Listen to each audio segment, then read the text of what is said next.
नमस्कार मित्रों, कैसे हैं आप सभी। साहित्य के पंचरत्न में फिर से आपका स्वागत है। तो आप लोग एग्ज़ाम दिला चुके, एग्ज़ाम हो चुका और पैटर्न भी चेंज हो चुके हैं, आप लोगों को पता ही है। तो अब हम लोग पैटर्न के हिसाब से ही अध्ययन करने वाले हैं। तो आज हम लोग आचार्य रामचंद्र शुक्ल द्वारा संपादित एवं सूरदास कृत भ्रमर गीत सार को देखने वाले हैं। यह जो वीडियो है 4-5 वीडियो में कंप्लीट होगा और इसका विस्तृत अध्ययन हम लोग करने वाले हैं। तो ध्यान से आप लोग सुनिएगा, ज़्यादा बातें न करते हुए हम लोग चलते हैं भ्रमर गीत सार की ओर। थोड़ा सा उसका परिचय देख लेते हैं, आप लोग ध्यान से सुनिएगा। जो सूरदास जी थे वो श्री कृष्ण के अनन्य भक्त थे और माधुर्य उपासना में विश्वास भी रखते थे। सुर की काव्य कला भ्रमर गीत प्रसंग में सर्वाधिक मुखरित और प्रस्फुटित हुई है, आप लोगों को भली भांति ज्ञात है। तो आचार्य रामचंद्र शुक्ल ने भ्रमर गीत प्रसंग के 400 महत्वपूर्ण पदों का संकलन करके भ्रमर गीत सार नाम दिया है। और प्रस्तुत पुस्तक में जो शुक्ल द्वारा चयनित प्रारंभिक 50 पद या 100 पद को हम लोग देखने वाले हैं। यह व्याख्या में संग्रह 2 भागों में विभाजित है। जो व्याख्या किया है शुक्ल ने वो 2 भागों में है। प्रथम भाग का नाम आलोचना भाग है और दूसरे भाग का नाम व्याख्या भाग है। और आलोचना भाग में सुर के व्यक्तित्व और कृतित्व के अतिरिक्त शुक्ल जी ने सुर साहित्य के विवेचन का विस्तृत प्रयास किया है।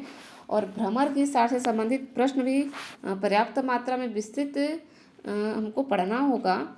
तो चलिए सबसे पहले हम लोग देख लेते हैं भ्रमर गीत सार की पंक्तियों को, फिर उससे संबंधित क्वेश्चन भी करेंगे।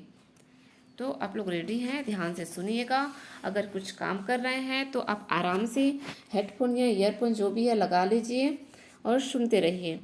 तो सबसे पहली पंक्ति यहाँ की, पहले करी परिणाम नंद सो समाचार सब दीजो, और वहाँ वृषभानु गोप सो जाय सकल सुधि लीजो। श्री दामा आदिक सब ग्वालन मेरे हुत भेटियो, सुख संदेश सुनाय हमारो गोपिन को दुख मेटियो। मंत्री एक बन बसत हमारो ताहि मिले सचुपाइयो, सावधान वै मेरे हो तो ताहि माथ नवाइयो। सुंदर परम किशोर वय क्रम चंचल नयन विशाल, कर मुरली सिर मोर पंख पीताम्बर उर्बन माल। जनी डरियो तुम सघन बनन में ब्रज देवी रखवार, वृंदावन सो बसत निरंतर कबहु न होत नियार। उद्धव प्रति सब कहीं श्याम जो अपने मन की प्रीति, सूरदास कृपा करी पठाए यही सफल ब्रज रीति। तो हम लोग शब्दार्थ भी देख लेते हैं क्योंकि एक एक शब्द का अर्थ पूछ देता है। तो प्रणाम मतलब होगा प्रणाम करना या नमस्कार, ठीक है। मेरे हो तो, ठीक है, मेरे हो तो मतलब होगा मेरी तरफ से, ठीक है। मेरे हो तो मतलब मेरी तरफ से। सचु, यहाँ पे सचु एक वर्ड आया है, सचु मतलब होगा सुख, ठीक है। और एक वर्ड आया है यहाँ पे जो थोड़ा सा जनी, जनी मतलब होगा नहीं। यहाँ पे जनी नहीं के अर्थ में प्रयोग हुआ है, याद रखिएगा। और ठीक है, देख लीजिएगा ये सब आप लोग अच्छे से। और कृपा मतलब तो पता ही है, कृपा मतलब कृपा होगा। और जो रखवार है मतलब रखवाली करने वाला, ठीक है। तो चलते हैं आगे, हम लोग इसकी प्रसंग को देख लेते हैं। अच्छे से सुनिएगा ध्यान से। देखिए, श्री कृष्ण के मथुरा चले जाने पर गोकुलवासी उनके वियोग में दुखी हो गए। नंद, जसोदा, ग्वाल और गोपियाँ सभी को उनका विरह सताने लगा। गोपियाँ कृष्ण से प्रेम करती थीं, उनकी वेदना अपेक्षाकृत अधिक थी, है ना। मतलब जब श्री कृष्ण चले जाते हैं उसके बाद गोपियों का वेदना तो अधिक था ही। उधर श्री कृष्ण को भी मथुरा में गोपियों की याद आती थी। गोपियों के प्रेम का उन पर अमिट प्रभाव था। कृष्ण के एक ज्ञानी मित्र उद्धव थे, वे ज्ञान मार्ग के सिद्धांतों के समर्थक थे। तो श्री कृष्ण जी ने उनके ज्ञान के गर्व को चूर करने के उद्देश्य से उनको गोकुल भेजना चाहा। तो इससे एक तो गोपियों को सहारा मिलेगा दूसरे उद्धव के ज्ञान पर प्रेम का प्रभाव होगा, इसलिए उन्होंने उद्धव को अपने प्रेमिका गोपियों के पास अपना संदेश देने भेजा। प्रसंगतः कुछ बातें नंद आदि के लिए भी कहीं। प्रस्तुत पद में कृष्ण उद्धव जी को समझाते हुए कह रहे हैं कि आपको गोकुल में जाकर क्या क्या करना है। तो क्या क्या कह रहे हैं हम लोग देखते हैं। पहले करी परिणाम नंदसु समाचार सब दीजो, और वहाँ वृषभानु गोपसु जाय सकल सुधि लीजो। तो कृष्ण कहते हैं कि पहले आप नंद जी को प्रणाम करिएगा। नंद एक तो श्री कृष्ण के पिता हैं, अतएव पूज्य हैं, और दूसरे वहाँ के राजा भी हैं। इस नाते इस प्रकार वे सबसे अधिक प्रतिष्ठित हैं। इसीलिए कृष्ण सबसे क्या कहते हैं कि सबसे उनको पहले प्रणाम करना स्वाभाविकता और औपचारिकता दोनों की दृष्टियों से उपयुक्त है। उसके पश्चात क्या करना है, और वहाँ वृषभानु गोपसो जाय सकल सुधि लीजो। उसके पश्चात अर्थात प्रणाम करने के बाद उन्हें सब समाचार दीजिएगा। फिर सब समाचार से तात्पर्य क्या लेंगे हम लोग कि यह बताना कि आप कौन हैं। ठीक है। फिर उसके बाद उद्धव कृष्ण के सखा हैं, आप लोगों को पता ही है, उनके अंतरंग मित्र हैं। दूसरे कृष्ण की व्यस्तता के कारण, राजकार्य की जटिलता आदि के कारण गोकुल आने की असमर्थता। ठीक है, ये हो गया। फिर यहाँ पे है, और वहाँ वृषभानु गोप सो जाय सकल सुधि लीजो। उसके पश्चात वृषभानु गोप के पास जाकर उनका सारा समाचार पूछ लेना। वृषभानु की राजी खुशी नंद जी से भी पूछकर प्राप्त हो सकती थी, परंतु उनके यहाँ जाकर सुधि लेने में सूर्य ने जो रहस्य रखा है वह रहस्य यह है कि वृषभानु की पुत्री राधा वहाँ मिलेगी, इसीलिए वहाँ जाकर सुधि लेने बोला है। ठीक है, आगे देखेंगे। श्रीदामा आदिक सब ग्वालन मेरे हो तो भेटियो, सुख संदेश सुनाए हमारो गोपिन को दुख मेटियो। और श्री कृष्ण कहते हैं कि श्रीदामा आदि जो ग्वाल हैं उनको मेरी ओर से भेंटना। यहाँ पर श्रीदामा का नाम तो ले लिया है, आदिक में उनके सखा जानने चाहिए। ठीक है, आदिक में उनके सखा जो हैं उनको जानने चाहिए, जिनका सुर ने उल्लेख किया है किन किन नामों से, जैसे याद रखें, रहता, पैता, मना, मनसुख आदि उनके कौन थे, मित्र थे। ठीक है, आगे चलेंगे।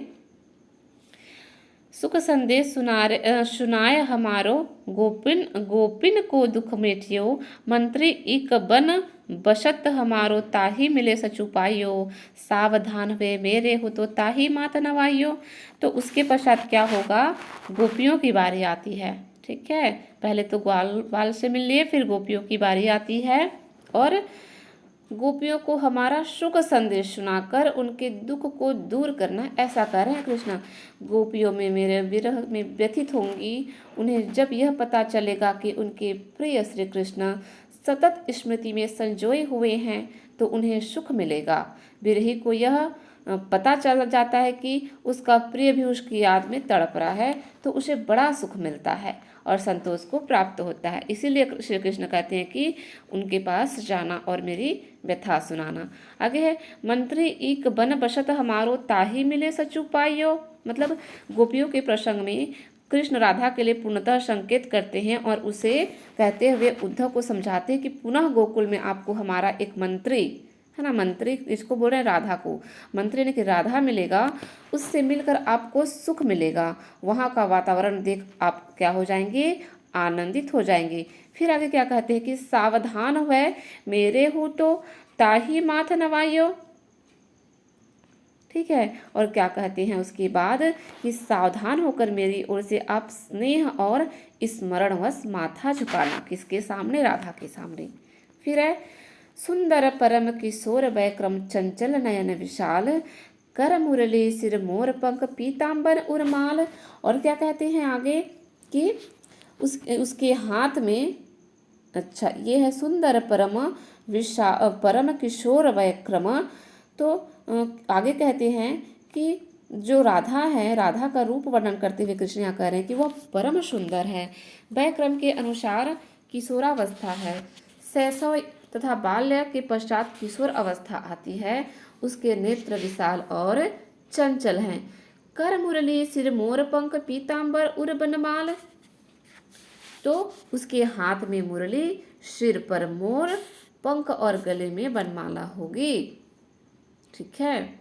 जानी डरियो तुम सघन बनन में ब्रज देवी रखवार। और आगे कहते हैं कृष्णा, आप घने वनों में जाने से डरना मत, वहां ब्रज देवी रखवाली करने वाली है, इससे डर की कोई बात नहीं है। आगे है, वृंदावन सो बसत निरंतर कबहु न होत नियार। उद्धव प्रति सब कहीं श्याम जू अपने मन की प्रीति। सूरदास कृपा करी पठई यह सफल ब्रज रीति। इस प्रकार श्री कृष्ण ने उद्धव से अपने मन के प्रेम को कह दिया। सूरदास जी कहते हैं कि कृष्ण ने कृपा करके ब्रजवासियों को सुख देने के लिए उद्धव को भेज दिया और ब्रज में उनकी इसी प्रकार की रीति रही है। तो ये हो गया इसका व्याख्या। अब हम लोग इसकी पंक्तियों के थोड़ा विशेष को देख लेते हैं कि इसमें कौन सा विशेष प्रयुक्त हुआ है।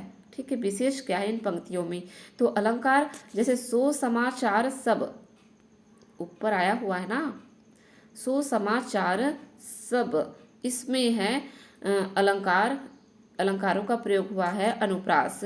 वहाँ वृषभानु, शकल सुधि, सुख संदेश, पंख पीताम्बर, ये सभी में क्या है, अनुप्रास अलंकार है।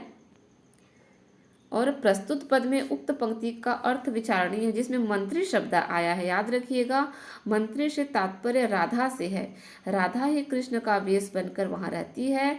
और अगर आप लोग देखे होंगे तो रसखान की राधा मोर पखा सिर ऊपर राखियों गुंज की माल गरे पहरांगी आदि जो बातें कहती हैं, उनमें भी यही विचार है। ठीक है, तो आगे चलेंगे। ये तो हो गया प्रथम पंक्ति। अगले पंक्तियों की ओर।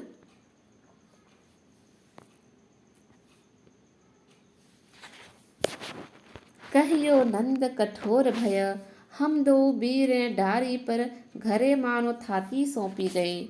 तनक तिपाली बड़े के बहुते सुख दिखराए।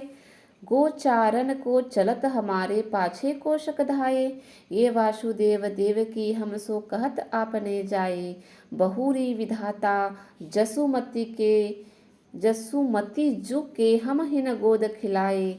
कौन काज यह राज नगर को सब सुख सो सुख पाए। सूरदास ब्रज समाधान करु आजो काले हम आए। तो आगे देखेंगे इनका, इस पंक्ति का शब्दार्थों को थोड़ा देख लेते हैं। देखिए यहाँ पे आया है बीरें। बीरें मतलब होता है भाई। ठीक है, पर घर मतलब दूसरे के घर। थाती मतलब होता है धरोहर। तनक तनक ते मतलब छोटे से। देखिए क्या अर्थ हो रहा है यहाँ पे। ठीक है, तनक तनक तय मतलब छोटे से। कोसल, एक कोस तक या कोस भर। यहाँ पे कोशक आया हुआ है तो एक कोस तक या कोश भर। ठीक है, और आगे आया है बहुरी। ठीक है, बहुरी मतलब होता है फिर।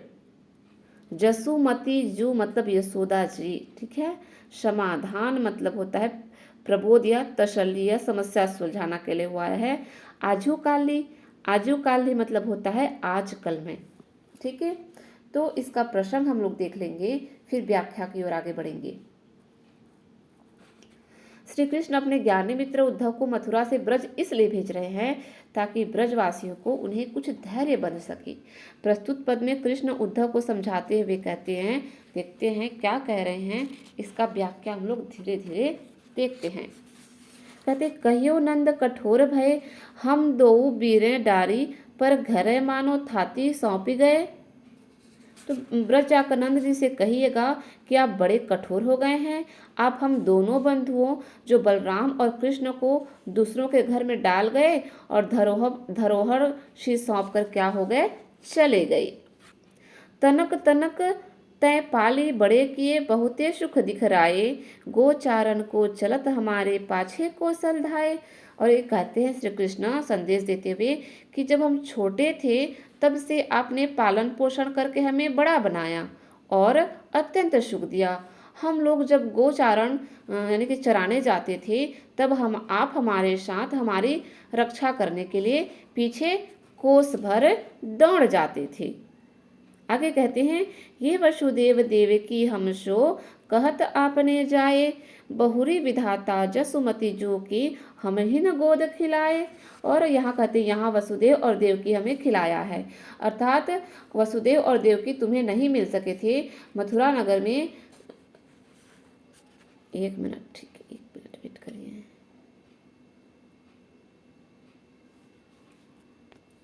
तो आगे है, ये वसुदेव देवकी हम सो कहत आपने जाए। और यहाँ वसुदेव और देवकी हमें क्या कहते हैं, अपनी संतान कहते हैं। ठीक है, बहुरी विधाता जसुमति जो कि हम ही न गोद खिलाए। और फिर क्या कहते हैं कि यहाँ उत्पत्ति के पश्चात जब देव योग ने सुधा ने हमें गोद में लेकर खिलाया। ठीक है, और कौन काज यह राज नगर को जब सुख सो सुख पाए, सूरदास ब्रज समाधान करो आजू काल ही अम आए। अर्थात जब वसुदेव और देवकी तुम्हें नहीं मिल सके थे मथुरा नगर में, यद्यपि सभी सुख उपलब्ध हैं, फिर भी हमें यहाँ के राज्य से क्या लेना है। आगे कहते हैं कृष्ण जी कि हे उद्धव, तुम जाकर ब्रजवासियों का समाधान करना, समाधान करो आज हो काली हम आए, और कहना कि हम 2-4 दिन में ही आने वाले हैं। ठीक है, तो यहाँ भी थोड़ा देख लेते हैं। तनक तनक, तनक तनक में अनुप्रास अलंकार है। ठीक है, और पुनरुक्ति प्रकाश भी अलंकार है। मानो थाती सीप गए में, मानो जानो, ये होता है उत्प्रेक्षा अलंकार। ठीक है, यहाँ पे उत्प्रेक्षा अलंकार है। काज राज में ध्वनि साम्य है। ठीक है, काज राज में, काज यह राज में, ध्वनि साम्य है। तो ये हो गया दूसरी पंक्ति। अब हम लोग चलेंगे तीसरी पंक्ति की ओर।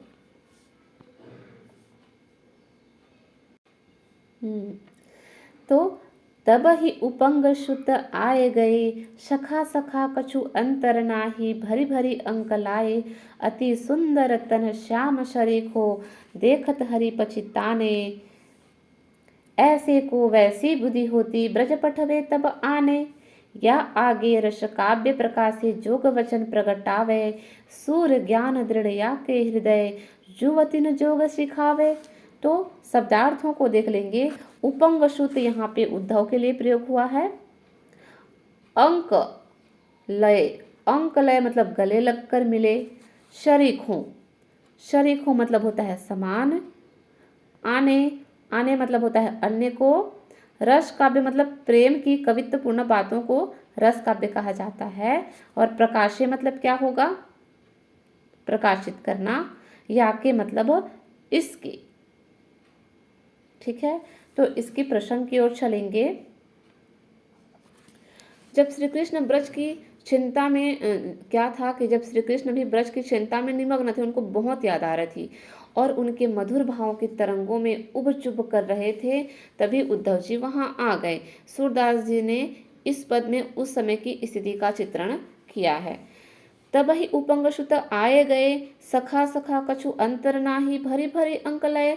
तभी क्या हुआ, उपंग सुत यानी कि उद्धव आ गए और मित्र के बीच कोई अंतर नहीं है, अतः वे अंक भरकर गले से लग गए।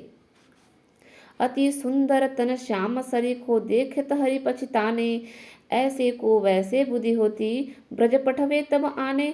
और उद्धव का शरीर अत्यधिक सुंदर और कृष्ण के समान श्याम था, उसको देखकर कृष्ण क्या हुए, पछताने लगे। ऐसे को वैसी बुद्धि होती ब्रज पठवे तब आने, और ऐसे श्याम शरीर वाले उद्धव की उसी प्रकार की समक्ति और आसक्ति से परिपूर्ण बुद्धि होती है। यह आगे रस काव्य प्रकाशे जोग वचन प्रकटावै, सूर ज्ञान दृढ़ या के हृदय, जुवतित जोग सिखावे। इसलिए कृष्ण ने क्या किया, मन में विचार किया कि इसे ब्रज भेज दूं, इसके आगे पहले प्रेम की कथा प्रकाशित करूं, तदंतर योग की कथा प्रकट करूं। श्री कृष्ण ऐसा सोच रहे हैं और कृष्ण सोचते हैं कि इसके ज्ञान को दृढ़ करके इसे कहाँ भेजूं, युवतियों के पास भेज दूं। ठीक है, तो थोड़ा विशेष देख लेते हैं इसका, क्योंकि ये विशेष जो होता है यहाँ आपको बहुत कुछ सीखने को मिलेगा, यहीं से क्वेश्चन भी बनते हैं और एक एक लाइन का अर्थ भी समझते आप लोग चलिए। अगर कॉपी पकड़े हैं तो नोट करते चलिए। देखिए, यहाँ पे है शखा शखा, यहाँ पे विवक्षा अलंकार है, और भरी भरी में पुनरुक्ति प्रकाश अलंकार है, तथा सुंदर तन श्याम शरीखो, इसमें है उपमा अलंकार। प्रस्तुत पंक्तियों में सूर्य ने यह स्पष्ट किया है कि कृष्ण उद्धव के हृदय में ज्ञान और योग की दृढ़ता देखकर ही उन्हें ब्रज भेजना चाहते हैं, जिससे उनके मानस में क्या हो, प्रेम भावनाओं की सरसता भी आ सके। वैसी बुद्धि नामक उक्ति से कवि का अभिप्राय प्रेम मार्गीय भक्ति से है। ठीक है,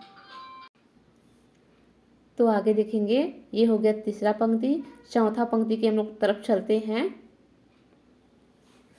हरि गोकुल की प्रीति चलाई, सुनहु उपंग सुत मोहिन बिसरत ब्रजवासी सुखदाई। यह चित होत जाऊं मैं अबहि, यहाँ नहीं मन लागत। गोप सुग्वाल गाय बन चारत, अति दुख पाओ त्यागत। कह माखन चोरी कह जसुमति, पूत जेब करी प्रेम। सूर्य श्याम के वचन सहित, सुनी व्यापत आपन नेम। तो यहाँ पे शब्दार्थ देख लेंगे। विसरत, विसरत मतलब होता है भूलना।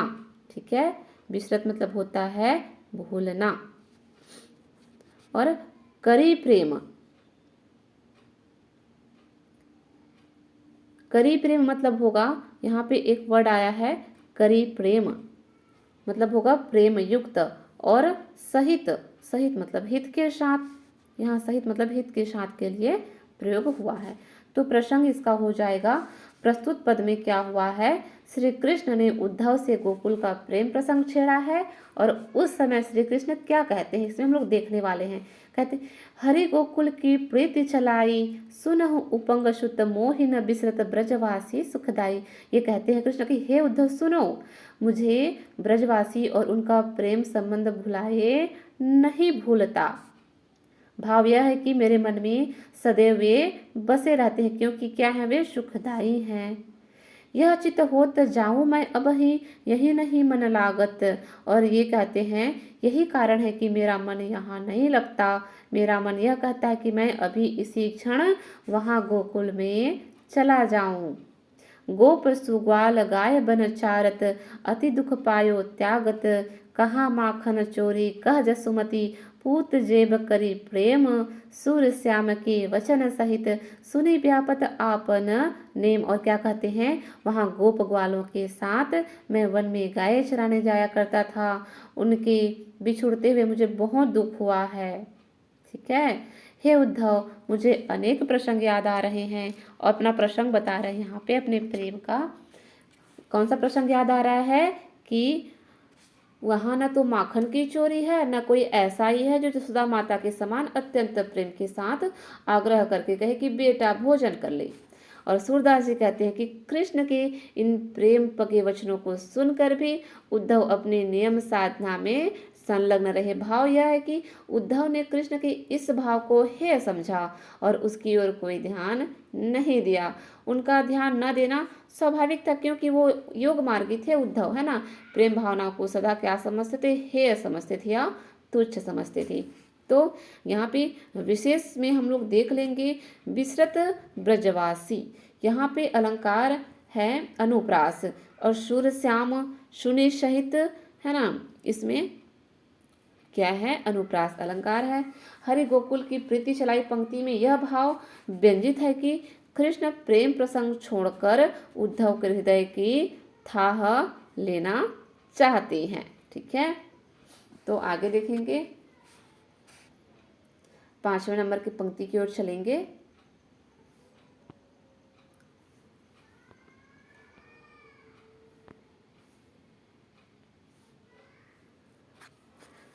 जदुपति लख्यों तेहि मुशिकात, कहत हम मन रही जोई सोई भई यह बात।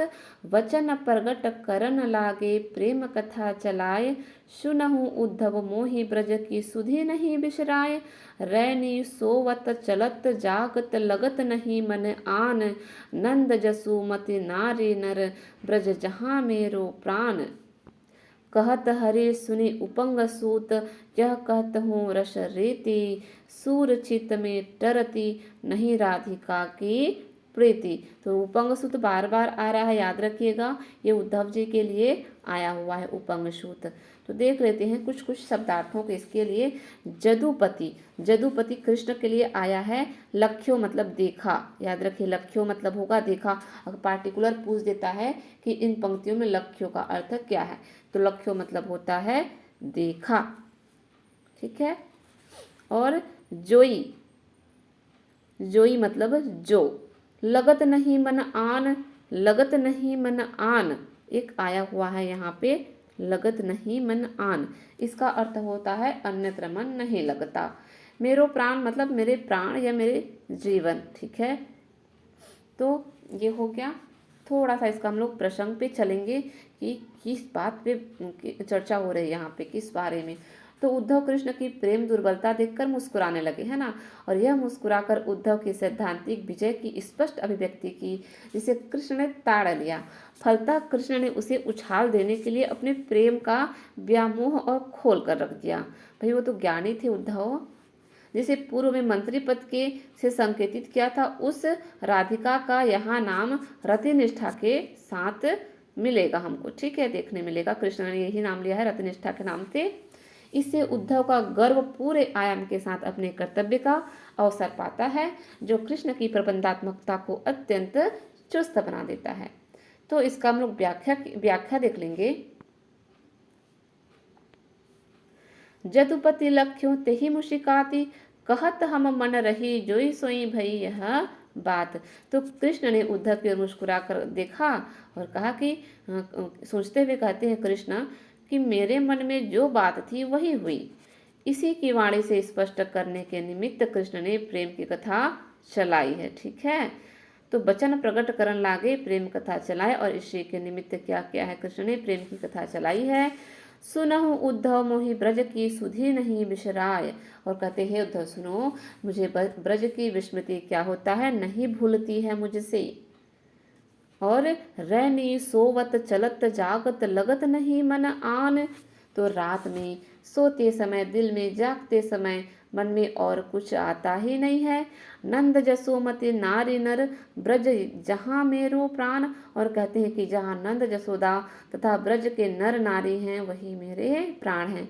फिर कहते हैं कहत हरि सुनि उपंग सूत, यह कहत हो रस रीति, सूर छीतते डरती नाही राधिका की प्रीति। और कृष्ण कहते हैं, हरि यहाँ पे कृष्ण के लिए आया है, वो कहते हैं कि हे उपंग के पुत्र उद्धव सुनो, मैं तुमसे रस की रीति कहता हूँ कि राधिका की प्रीति मेरे चित्त से टलती नहीं है, ठीक है। तो यहाँ पे नारी नर रस रीति एक शब्द आया हुआ है, नारी रस रीति, नारी नर आया है वहाँ पे, ठीक है। तो यहाँ पे क्या हो जाएगा, अलंकार हो जाएगा अनुप्रास, और रस रीति भी एक आया हुआ है, ठीक है। चलिए, ये है रस रीति, इसका ये दोनों में अनुप्रास अलंकार हो जाएगा।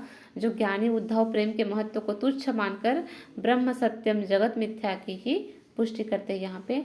तो आज हम लोग 5वीं पंक्ति रखते हैं। आप लोग कमेंट में बताइएगा कि क्या और पंक्तियाँ रखी जाएं, वीडियो लेंदी हो रहा है या ठीक है, या 10 पंक्तियों को हम लोग उठाएं ताकि कवर हो जल्दी से।